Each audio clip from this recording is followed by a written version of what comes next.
Again, I have a free gift for all of you. I promise I'm not asking to buy anything in the emails. I want to give you something completely for free.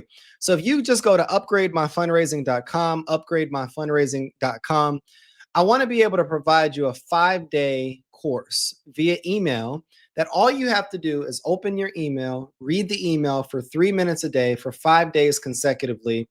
And it's going to transform how you approach fundraising, how you approach giving, and how you approach leadership. I can almost guarantee it.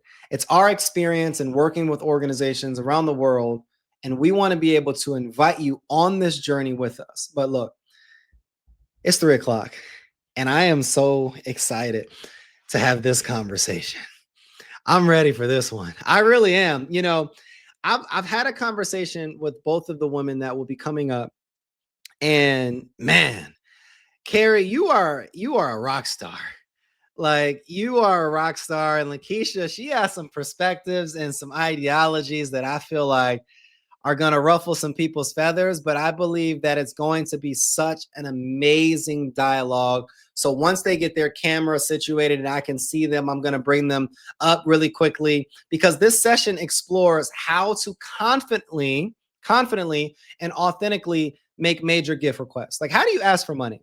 Everybody wants to get money, but nobody's really comfortable asking for opportunities, asking for the person that you actually like to go out with you, asking that major company to sponsor your initiative.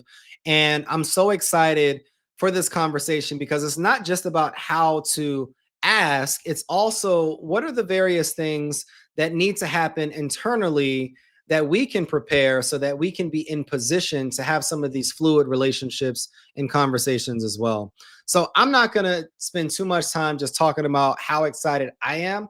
I'm just going to bring these two amazing people up. Let's do it. Kari, there she is. Lakisha. Hello. Hello, ladies. How are y'all doing? I'm good. Thank you. How are you? I am amazing. Can y'all hear me okay? Can y'all see me okay? Yes. Yes. I feel like, it's interesting because most people that would be doing a stream all day would be worried about like their energy levels and all these different things. But my biggest thing preparing for this was Wi-Fi. I just wanted to make sure that my picture was clean and that my Wi-Fi wasn't pixelated and spotty. So I have literally like an Ethernet cable connecting all the way like downstairs and around the corner. It's the most interesting thing, but you just got to work with it, because I owed the audience a powerful experience. So I appreciate both of you coming on. I'm super excited to have this conversation with you both. And there's like 4 decades of knowledge here. And I'm not trying to tell age. I promise. That was like, it sounded better in my head. Listen, It sounded much better in my head. But I want to be able, before we get into all of the great questions that you'll be able to answer today, can you just introduce yourself without sharing any titles? And if you were to introduce yourself, somebody would be able to know what you did without you sharing what you did. Oh, this should be fun. Oh. It's a tricky one. So whoever wants to go first. Well, I'll start, I guess, if that's okay. I'm Kari McCormick. I'm excited to be here. So thank you so much for having me. I caught the tail end of the other conversation, which was great, learning about authenticity, which is a major thing. And I'm glad, I hope these are recording, because I hope I can go back and watch some of them. It sounds like you had some good conversations. But if I had to describe what I do, I feel like I get to the heart of what matters.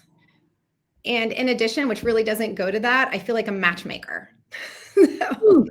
I like that. That's good. All right, let's do it. So hi, Lakisha, Rios, and definitely excited to be here. I love your introduction of me, Kyle. I was like, oh, I wonder what I am going to say.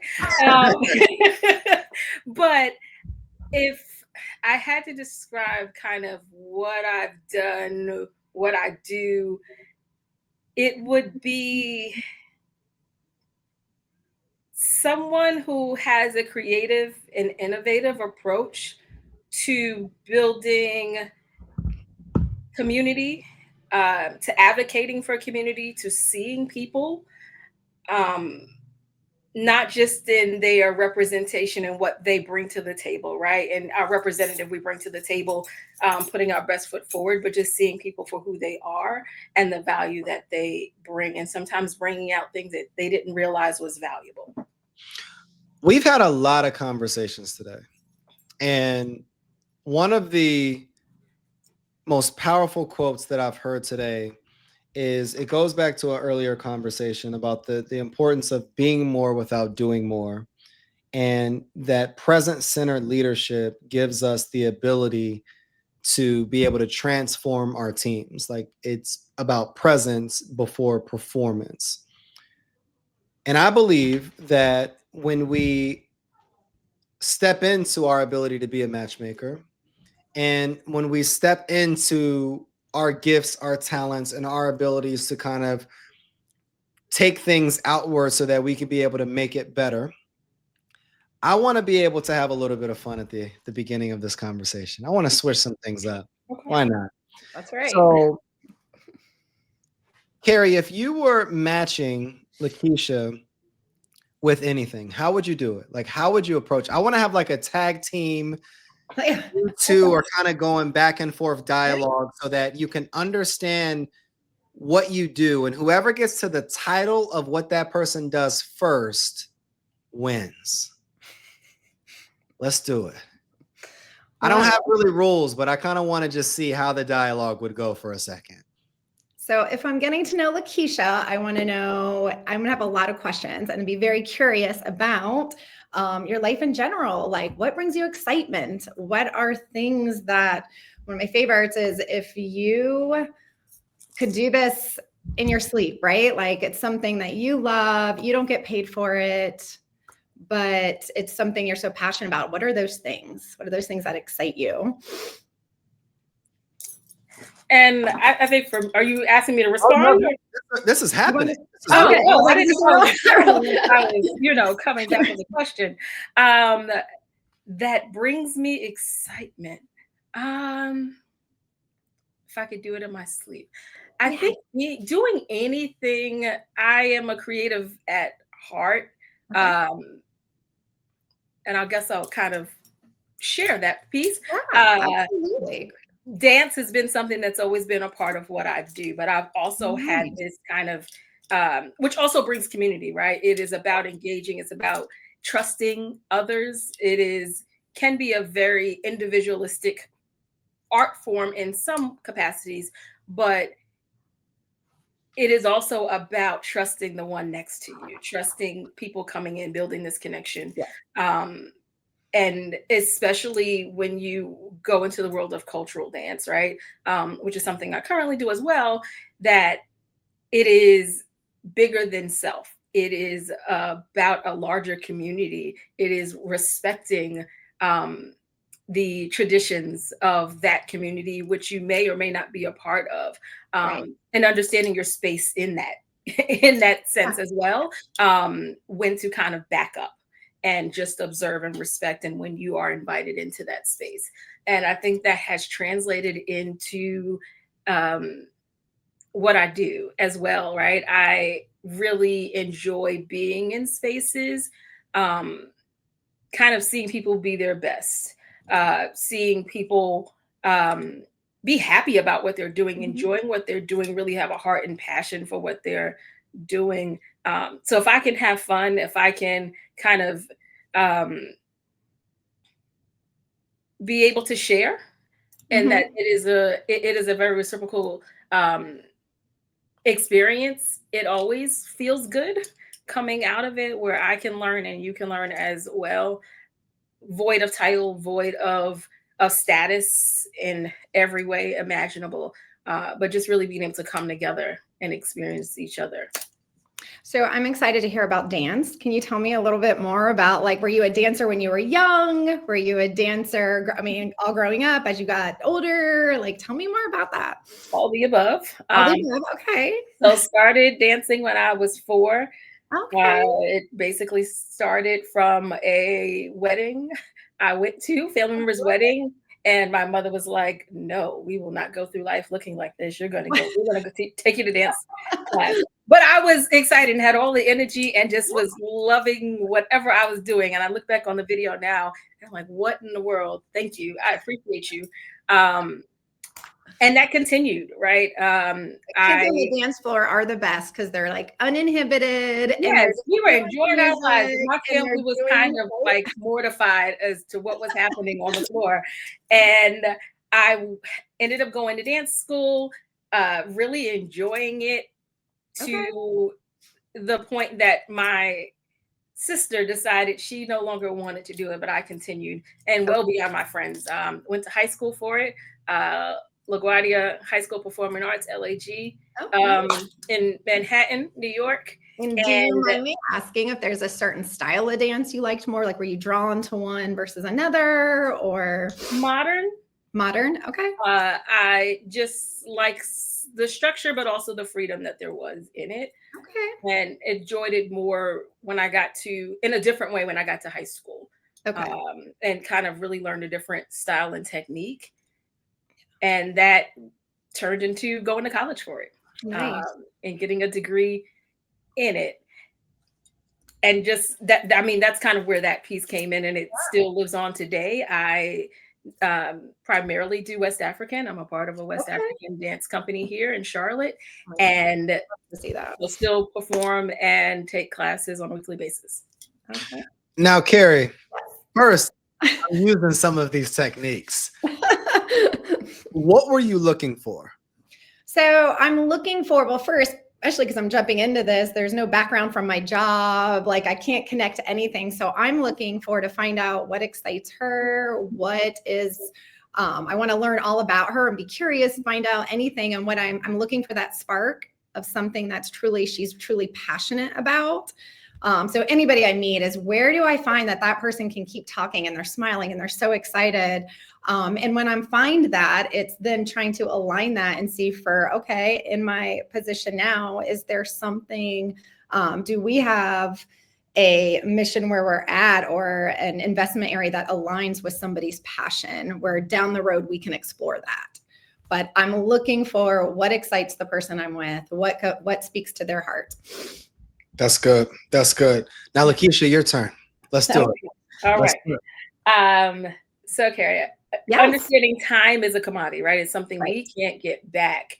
I'm curious, if time was not wasn't anything you were concerned about, if money wasn't anything you were concerned about, cost, if you could do what you loved every day, for free, what would that thing or things be, and with whom? Good question. So I'm initially drawn to travel, which I'm sure is an answer, but it's one of the things that I did a lot through my childhood. And after college, I worked abroad, and I just love exploring new places and meeting new people. And if there was a whole bunch of money in my bank account and a job, I would absolutely love to be exploring so many different areas that I haven't been able to visit yet. And what about the exploring piece or meeting new people kind of excites you? Like, what are you drawn to? When I'm there, it's just like you learn so much about just things that are different than me and different areas and what's important. And I really love hearing that. Like, when I lived overseas for a while and would meet all these different people, like, I don't know, learning their customs, learning their connections, and how they live their life has just always been something that's resonated with me, I guess, or makes me feel complete. I don't know, and energizes me. And I miss doing that. I definitely don't get to do it as much as I used to.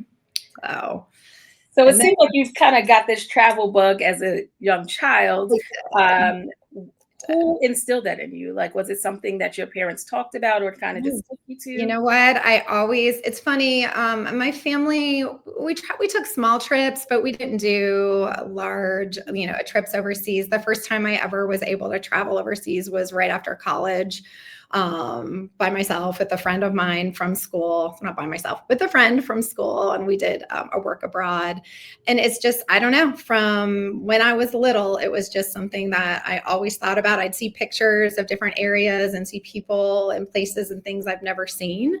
And that really had me gain an interest. And I will say that when I went to college, I took an random class, art and architecture, which really had nothing to do with my major, but I was in it and I got to learn the history of the building and the building structures and how they made these churches and how they made these amazing things. And I just was fascinated by it. And I was like, gosh, I really want to see those in person too. So that probably further heightened my excitement. Yeah. And I love traveling. I don't know if I would pick one person, but my one best friend of mine is just similar in travel style. And when you travel, you definitely want to be with somebody that has the same kind of style as you do. Where when you're out there, are you the scheduled one? Are you the more adventurous one? And my friend's very similar in that we both are we like to plan, but we like a loose plan, and are more the adventurous of can fly by the seat of our pants too. So that to me makes it even better. Oh yeah. Very, very important. Yes. And I'm slightly jealous because I've always wanted to live abroad and just kind of be immersed in the culture and just experience it in that way. How does that show up today in your being here? Because you're not living abroad, and how does that show up in your work with just engaging new cultures, new experiences? I think it goes back to why I love what I do. It's getting to genuinely know people and understand their life, where they've come from, what they see in their future, and where they want to make an impact. All of that comes into the roles I feel like that we serve. And that's why I love what I do. Lakisha, what are you looking for? I am trying to figure out the spark, right? What is the thing? There's a love and a passion for new, meeting people, being immersed in cultures, experiencing new things. And traveling abroad is very different than traveling locally, right? You're kind of meeting, there are new experiences, there are different things you'll never, if you go across the country, right? But being somewhere else in a place where it is not your native culture, it is not what you know, makes you step back and you kind of have to observe. And so now translating that into possibly the work that she does or how she approaches work, you kind of have to take that same approach, right? You have to take a step back and really kind of listen and learn and watch and observe what's around you, what's being said, because you may be missing clues or nuances, right? And it takes time to kind of figure that out. So I am trying to see the connection and how that experience and love really translate, even though it may not make any sense on the surface, but underlying kind of what is she saying without saying it. Anybody listening in, I wanted to be able to create an activity and an engagement so that you can watch what the initial engagement oftentimes look like when we're building relationship. We're trying to, both of them said, I'm trying to find a spark. Kari said, I'm looking for a spark, what makes people smile, and then that passion that they have to continue to keep that conversation going. Both of them are leveraging the conversation, or really leaning into the conversation to identify alignment opportunities, but they cannot figure out where the alignment is if they're not listening to each other, communicate. So we have to be active listeners. Now, I appreciate you both so much for even indulging me in doing that activity on the spot. So now can we talk about the work that you do and how you're changing people's lives in the work that you do? Sure. I don't know if you want to jump in. I so apologize. They decided they wanted to mow the grass and do lawn care on my block today. Oh, good. So if Kari, you hear something. Kari, you want to go first?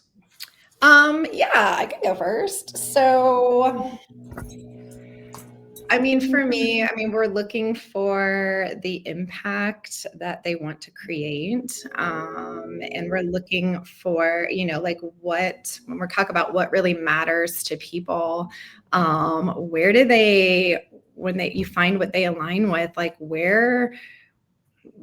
what do they want to be involved with? Is it a programming for me? Is it helping a person or a student? Is it helping a space? What is it that where they want to make that impact, and what do they want to grow from that? I'm sorry, I got a little interference here too, so I may have only heard part of your question, just to preface that. Yeah. And there's the mowing. Just to recap really quickly for both of you as we actually get into it, what is the work that you do? Now we can use the titles. And how are you leveraging that work to be able to transform other people? How are we leveraging that work to transform other people? Well, for where I'm at, I am trying to create the number one student experience, and I'm not creating it, but we are trying to create the number one student experience. And how do we do that? We're going to look for people that have been here, had an impactful time while they were here, and want to help grow that mission even more. Well, maybe that the next person or student coming through here will have an even better experience. But once we find, whether it's for us, if we're looking at well-being on a whole, and we're meeting with donors that maybe when they were here had a time that somebody intervened on their behalf to help them emotionally and went through a program. And then we're bettering the lives. And when we're bettering the lives here, once they get out and they get out into the real world as well and into their careers, we hope that push that serves forward too. If I'm making sense, if I'm articulating that correctly. Oh, no, definitely. Lakisha, what about you? I would say with the work that I do, working in leadership development spaces, whether that's with executives or that's with students, college students, and trying to find career paths and connections with their experience and getting to the next level, I'd say I leverage what I do in terms of transforming people to make sure that it is what it's centered on, what it's based in, the values, and that we are not just speaking great things, but people within your organization can actually feel it. They understand it, right? And that you are creating an environment internally that will then be felt in ripple effect externally. We often are trying to figure out, how do we provide great opportunities? How do we provide great services to our clients? And often kind of forget, are we doing that internally? Whether it's a one-man show that you are doing this, solopreneur, or you have team members, and how are you cultivating that, right? That's hard to kind of do a switch. It's hard to kind of be one way internally and be one way externally. And whether that is doing that with your organization, or that students kind of translating that from the classroom experience or a webinar or a seminar experience into, how do I now take the values and the skill set and the systems that I'm learning within class or on campus as a student leader and translate that into being a really productive and valuable team member when I go into the workforce. And so I am kind of helping in that gap, in that transition, as well as if I'm just helping an organization kind of figure out, how do you streamline, how do you really create great leaders and real leadership within your organization, looking through that lens before we even get to let's talk about the work or kind of translating or updating some of the tactics that you're using or want me to kind of review.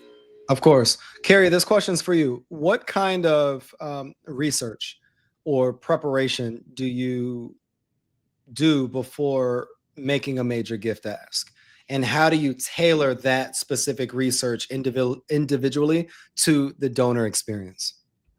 Well, pretty much for research, you have to be very strategic. I always say you have to be strategic, you have to be a storyteller and kind of part counselor, right? Like you're a little bit of all those pieces. So prior, it's just when I know that I'm going to meet with somebody that has an interest, I am going to research everything from the history here to what they do in their career field to even giving history. So as much information as I can find out first.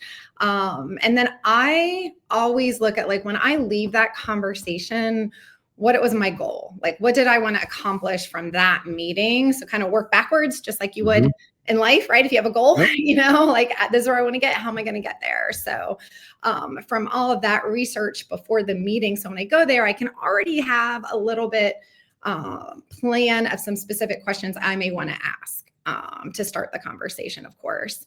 So of course there is all of that research. And then as the conversation develops and you have that meeting and you start identifying things that they do seem to get excited about, or there's a spark, then you're taking that and you're saying, is there something where I'm at where that aligns? Exactly. And then we're going to, again, start cultivating that and look into, and the next process of how am I going to explain that more in depthly? How am I going to get them involved to see it? What are the other pieces I can connect them to? Because it's not just me. When a donor learns about it and they're excited and they come and they see something or they talk to somebody else, that's part of that. We get more excitement. We get a little bit more of that passion showing up before we ever get to the end of the line. And the end of the line, it really, to me, never stops. Because even if they become a donor, the process afterwards continues on through stewardship and the impact that they created. Of course. And this is going to be a twofold question, Lakisha. I'm interested in you answering this one.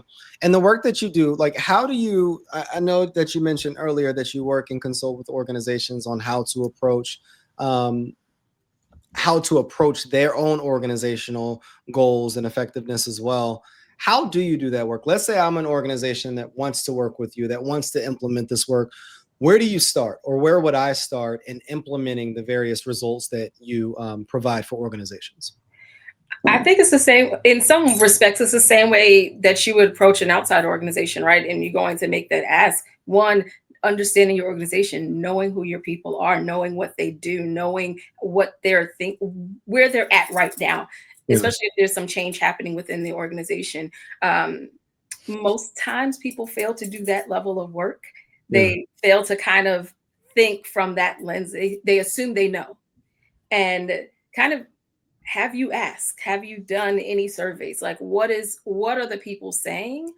And taking a really honest look at it and kind of sitting with it, digesting it, to kind of see, are you meeting the people's needs? Are you where you think you are? Do they think you're doing what you say you're doing? And not trying to kind of massage it and make it feel like it is, or it's right, or you're doing it, like really getting an honest feedback. And then kind of sitting with it and go, what does it say to you? What are you seeing? Especially coming from as an outsider, of when I went to your website, this is what I thought your organization did, or this is what I assumed it did. When I asked around, these are what people were saying to me. Exactly. You're telling me something different. There's a disconnect.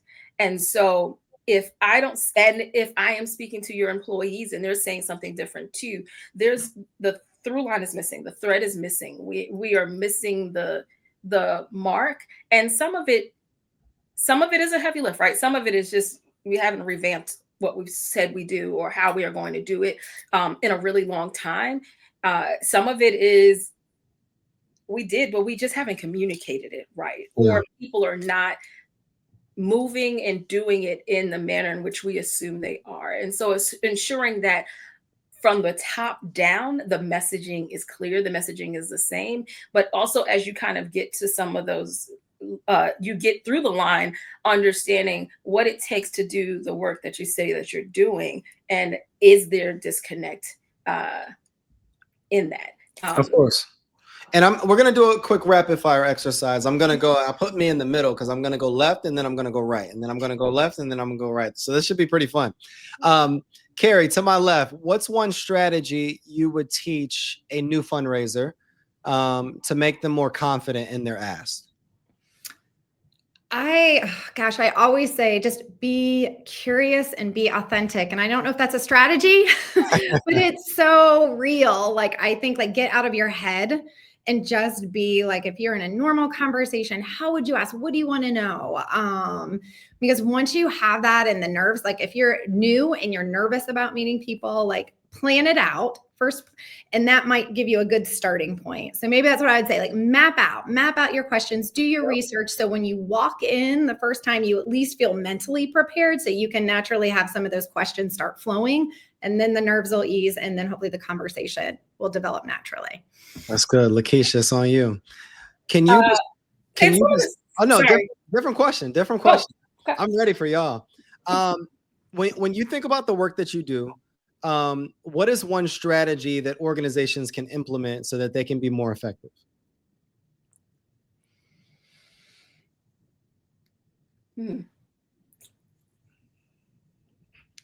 Believe the data. Talk more. Believe the data. I think many times organizations do their follow-ups, they do their surveys, they, try to find out, did it work? Did we hit the target audience? Did we provide the services that we said we were going to provide? Did they feel they gotten value for their money? And many times we don't believe the data. We believe, well, we did it, they just didn't understand, or we did our best. And kind of just doing that follow-up, doing the debrief, saying what you did well, what you could have done better, how do we make it better the next time? And finding, okay, where did we fall off, and trying to show your team that you appreciated the effort. Calling out doesn't mean degrading, right? Calling out and saying, okay, we missed the mark, who was responsible for this? And if you created the environment where people feel safe enough to speak up and say, hey, this happened and I dropped the ball here, but I was trying to fix it on the back end. It wasn't obvious to the client, but on the back end, we knew what was happening. And I put these strategies in place. I put these procedures in place to make sure that it doesn't happen. It is helpful, and it creates it creates the environment internally that says, I'm allowed to be human. I'm allowed to make a mistake and own it. And then, but I know that I will have help figuring out how to make sure that we don't get there to that place again. But listening to the feedback and really kind of sitting with it, and not continuing to make the same mistakes or do the same thing again if it didn't work, if the audience that you were trying to service hasn't received it well. Of course. Kari, it's back to you. Okay. Walk us through your process from first meeting to final ask. And in your experience, which steps consistently make the biggest impact? Okay.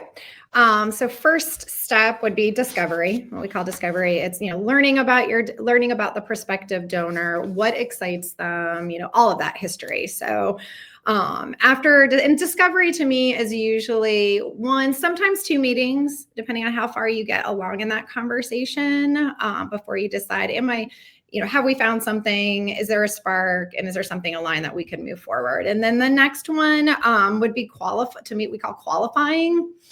Is this the right time for them too? Because timing can be things too.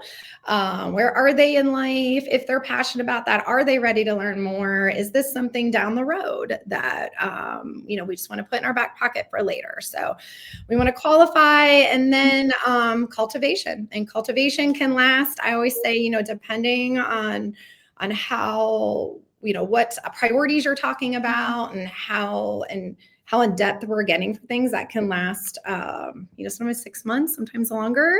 I've had a range depending on how ready those people are. Right? But again, in cultivations where that real work of really, really getting to the inside is, and introducing them to the right partners and the right people, and make sure you understand. After cultivation, I always get to kind of our ask and our proposal. So setting up our proposals, making sure they're aligned. I always say there should be no surprises when you get to the ask. I should have already realized where the capacity is. I want to sit down and it's just a natural flow into the ask, because we've already spent a lot of time figuring out where we're going, what that amount looks like, the impact they want to make. So we sit down with that. And again, it's just a natural flow into the ask. And after the ask, one of my favorite parts to me is the stewardship piece. And sometimes I know that I hope it's not forgotten, but it's so important, because when donors are giving from their heart and they're giving money to an organization, to something, they're not getting a physical object in return. They want to know where did I transform something? Did I help a student? Did I help a program? Where did it grow? And it's that continued, and to see like when you, especially like say it's a scholarship, and you're showing them, sometimes they can meet the scholarship recipient and the excitement they feel that, wow, I really helped this individual. Hearing the stories, or coming and touring the new building and seeing the space they created and the students using the space and the clubs that are meeting there. So that stewardship phase, the last one, but I always say the most important and the one that continues on, to me is what really, really speaks to me, and I kind of gets to the heart of everything. I love that. I love that. What do you think is the hardest step in that process, Kari? So it used to be, and this is for me, I guess people could be different, but I always felt like I would get into a friend zone. Because I like meeting and I love getting to know them, and we're helping them. They've got, and sometimes I'm working with parents that have students here as well. And it's like making that shift. So I've had to be very intentional about and go back and really look at the questions and making sure I'm 100% transparent all the time through of what my role is. Like, even though I'm getting to know them on a more like intimate level about what's really important, knowing that, this is my role and this is what I'm trying to do. That was the most challenging thing for me to work through, I guess I would say, for that. What did you do to work through that? I had to really go back. I'm intentional in my outreach, like basically like even that initial one of being 100% like, this is what I do. And then sometimes what I've had to do as well, which I still do, is kind of what I always say, like kind of reset the dialogue. Like when I meet with them, like, hey, let's review what we talked about last time. Like I wouldn't say that, but last time we spoke about, that you were really excited about learning more about this space, and kind of almost giving a agenda before I start the conversation at that meeting. So making sure that I can hit all those agenda points I told them we were going to talk about as we sit here for an hour. I hear a lot of that, and that's the reason why you're in leadership. It's that growth, it's that understanding of the process, it's that cultivation process, and it's similar to the work that Lakisha is doing as well. And Lakisha, this next question is for you. What advice would you give to emerging leaders about integrating strategic thinking, let's say partnership building, and equity-focused leadership? Say in terms of the partnership building piece, is kind of got to know when to pivot, right? I think many of us go into conversations, and depending on your previous experience, you're either going in kind of full throttle, and it's like, whoa, back up. I don't know who you are yet. And in leveraging that relationship, and realizing it is an exchange. Yeah. And there are some people that already know you're coming to them because you have an ask. Mm-hmm. And that may not be monetary ask. It may be your social capital, maybe your access ask, or just your network. And so they're already expecting it, but it feels different when you come just kind of, hey, I'm actually curious about what you do, where you're from. We may have some similarities in different things. We may have kids who are in the same age group, and how have you handled that? Or your kids may be older or younger, and I need advice on that. And that starts the genuine relationship. And you get a lot further when you can find a common thread, even if your circles may have never crossed. But you're intentional about building and developing that relationship. And so kind of being real with yourself first and honest with yourself about what do you want out of this? and how do you believe that they can help you? And once you kind of engage and interact with them, stating that, like, hey, I need a mentor. I'm really looking for someone to mentor me. I'm really looking for someone who can kind of share with me their knowledge and information about this space that I would love to be in or within this industry. And just kind of, I may be new to the city, I may be new to this field. People people love to help more than you assume they do, even if the spaces are tight and the opportunities are minimal. People love to kind of share what they do and talk about themselves and share what they've learned, uh, in ways that I think we sometimes think they are gatekeeping, and not everyone is. So once you figure that piece out, but then also realizing, and I definitely have been in spaces where I've had to state this beforehand, or I've had to realize for my own self, people are not a monolith.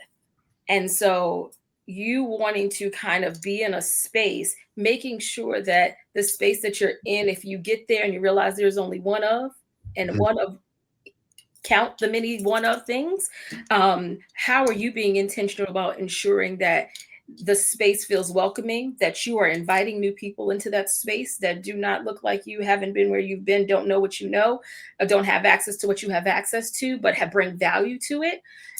And are you continuing to make them feel like they belong in it, asking them what they need, asking them what would make them feel like they belong? What happened in spaces that you were in previously that didn't make you feel like you belonged? And not to be nosy, but to really understand what was the thing. Was there one thing, or were there many things? Have I been a part of cultivating that and I didn't know it? I didn't recognize it.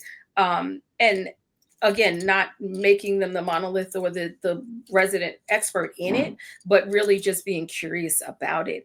I think just having diversity of thought, diversity of experience really just brings a wealth of value to whatever you are doing.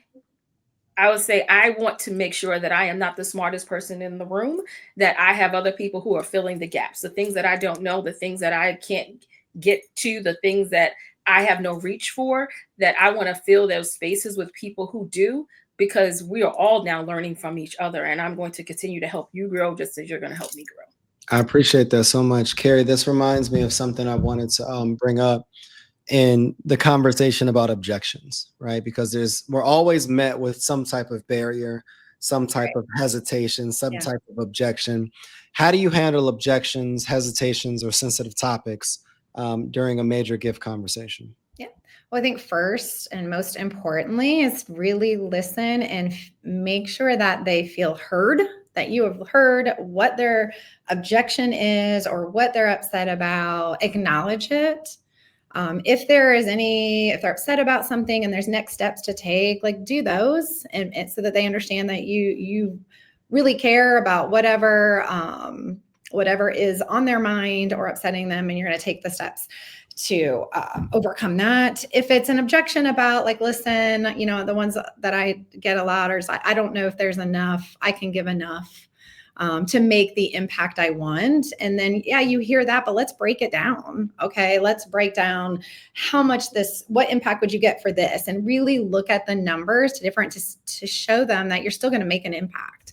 No matter what that size is, you're still affecting the lives of the students here, and you're still growing that mission, and really sitting that down. So again, with objections, understand it, hear them, and just don't try to jump too quickly past it into the conversation back up money. You feel valued, heard, close up any gaps that you see before resuming the conversation to overcome it. And I also believe in being 100% transparent that's one of my biggest things. If there's something we can't get past, let's say somebody, I've had a donor that had a great experience, but their child had some issues and some things they were working through. And it's just being transparent about where we're at and can we get past that? And it's okay. If we can't, it's okay. But let's have an honest conversation of what we're doing to try to get to where we want to get to. Let me ask you both this question. What's a personal habit or a routine that keeps you grounded yet effective in the work that you do that you'd like to share with others? Grounded and effective. Well, I think what keeps me grounded is, again, goes to when I see the difference that people have made, and I realize, like, sometimes we can get caught up in like numbers and what we want to make and what we need to do, and then when you take a step back and you really see something come to fruition, or you see the tears of a child that like was able to come to school that wouldn't have been able to be here for it, that really keeps me grounded in what I'm doing and the work I'm doing, and then it helps me, I think, probably become more effective down the road because I know why I'm doing what I'm doing. Right. But strategically, I do try to get up early. I'm not a morning person, but I have found that getting up at least an hour before I come here, that helps me become effective when I can knock out some things before I get in. I love it. What about you, Lakisha? I think it is something I've had to think through differently in the last year. More so than I did in the last 5 years, right? Just kind of reevaluating and switching gears. And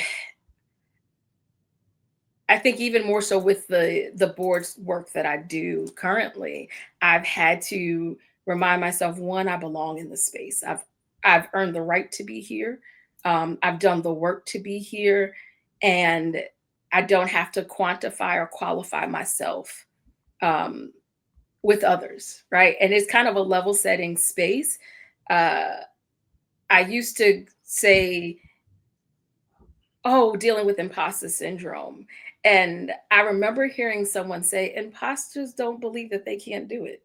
That's the whole point of an imposter. They believe that they are who they say they are, even if they aren't who they say they are, right? And so we've kind of twisted that term and made it into something else. And so I've had to kind of remind myself, no, you belong in this space. And so what power do you bring to it? It's also the things you speak to and you challenge people with the work you do. And so kind of reflecting the mirror back on self of what you do and who you are and how you show up matters. And I think in the being effective piece is owning it, right? Being honest about it sometimes, that where you are in the space, but also being reminded of the power in the work and the work ethic and all the things, the resilience, all the things that got you here, that you are going to need to get you to the next space in some way or another. And what additional tools do you need to put in your toolbox as you go along? And what are some things that you need to put to the side because they are no longer useful in this season? And so just constantly reminding myself of that. In some days and some seasons, it's not as much of kind of having to say that. You just walk in with confidence, knowing that, you're here. And now how do I be effective? And so it is figuring out, because they're not always equal, the balance. It's a balancing act that is never equal. In some ways you are trying to maintain the effectiveness, and how do I be effective in this space? Because I know that I can do what I'm called to do here. And balancing it. Kari, if you could give somebody a piece of advice that would have helped you earlier on in your career, if you would have known that, what would that piece of advice be?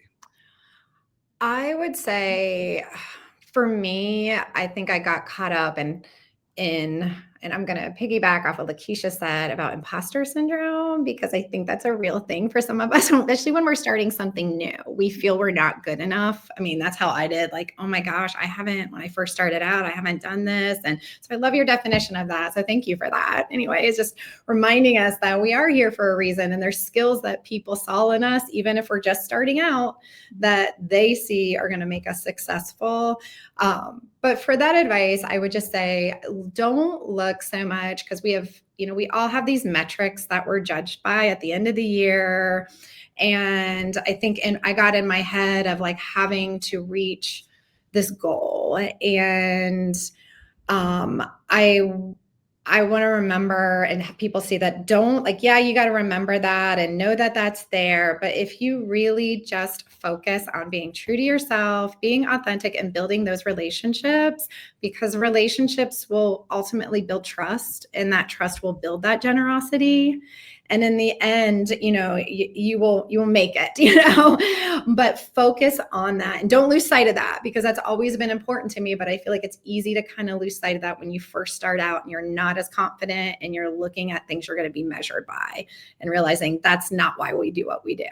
We do it because of the impact and how it makes us feel, and remembering to build those. So, Lakisha, same question. What's a piece of advice that you would give your younger self that you wish you would have learned? A pivot is okay. A transition is okay.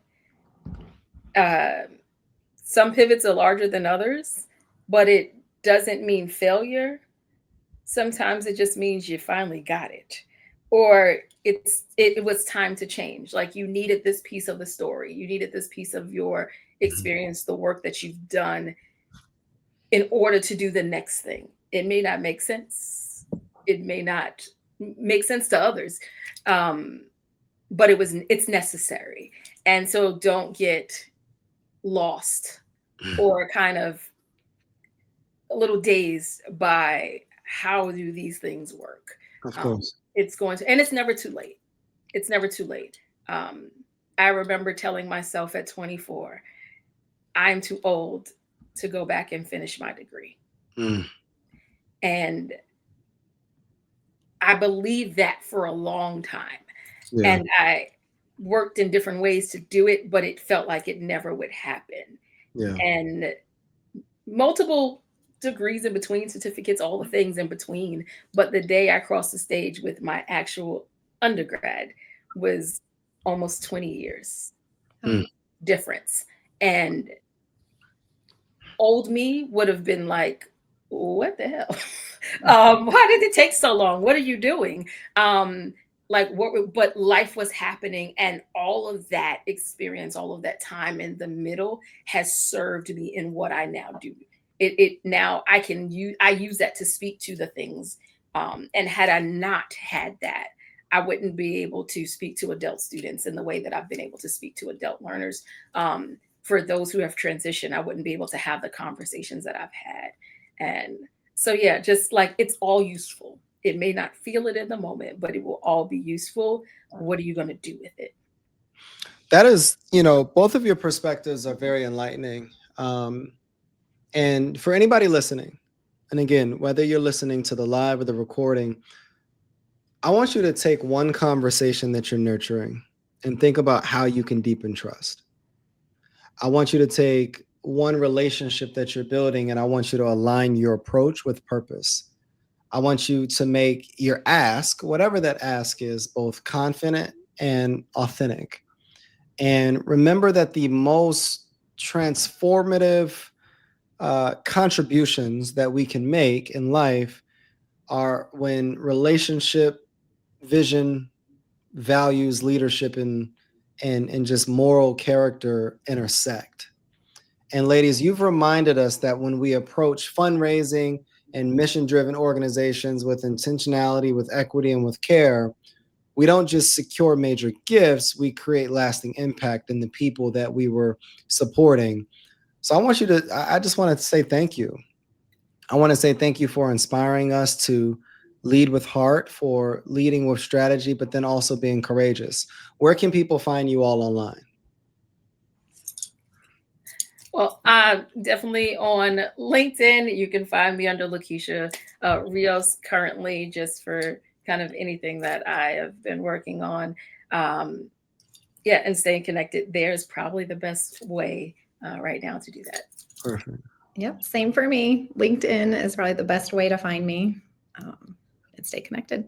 Perfect. Ladies, thank you so very much. Thank you so very much. Thank you. If you are new to the Podcastathon 2025, we've been going for 7 hours, y'all. We've been going for 7 hours. There's been just amazing conversations today. from strategy, from leadership, from emotional intelligence, from fundraising, from giving, from AI, from how to attract your people through powerful branding and marketing, vision with balance, and how empathy and power can heal American organizations, and so many fun topics that we've been talking about.